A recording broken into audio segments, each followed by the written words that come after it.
വിശുദ്ധ പൗലോസ്ലീഹ തെസ്സലോനിക്കക്കാർക്ക് എഴുതിയ രണ്ടാം ലേഖനം അധ്യായം 1. അഭിവാദനം.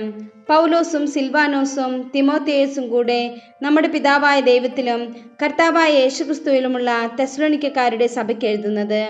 പിതാവായ ദൈവത്തിൽ നിന്നും കർത്താവായ യേശുക്രിസ്തുവിൽ നിന്നും നിങ്ങൾക്ക് കൃപയും സമാധാനവും.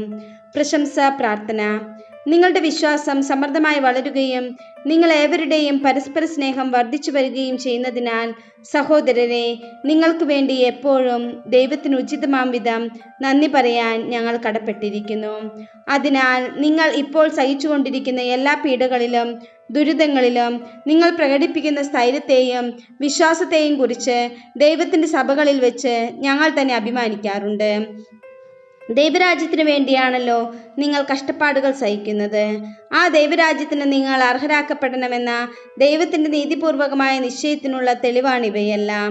കർത്താവായ യേശു തൻ്റെ ശക്തരായ ദൂതന്മാരോടുകൂടെ അഗ്നിജ്വാലകളുടെ മധ്യേ സ്വർഗത്തിൽ നിന്ന് പ്രത്യക്ഷപ്പെടുമ്പോൾ നിങ്ങളെ പീഡിപ്പിക്കുന്നവരോട് പ്രതികാരം ചെയ്യുക എന്നതും യാതനകൾക്കിരയായ നിങ്ങൾക്ക് ഞങ്ങളോടൊപ്പം സമാശ്വാസം നൽകുക എന്നതും ദൈവത്തിൻ്റെ നീതിയാണ്.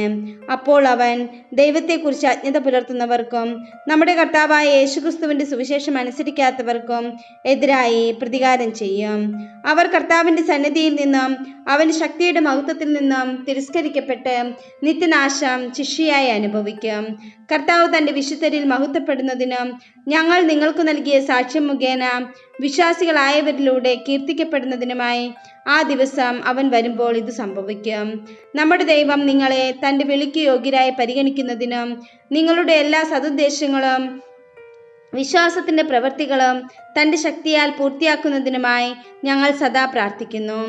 അങ്ങനെ നമ്മുടെ ദൈവത്തിൻ്റെയും കർത്താവായ യേശുക്രിസ്തുവിൻ്റെയും കൃപയ്ക്കനുസൃതം അവൻ്റെ നാമം നിങ്ങളിലും നിങ്ങൾ അവനിലും മഹത്വപ്പെടട്ടെ.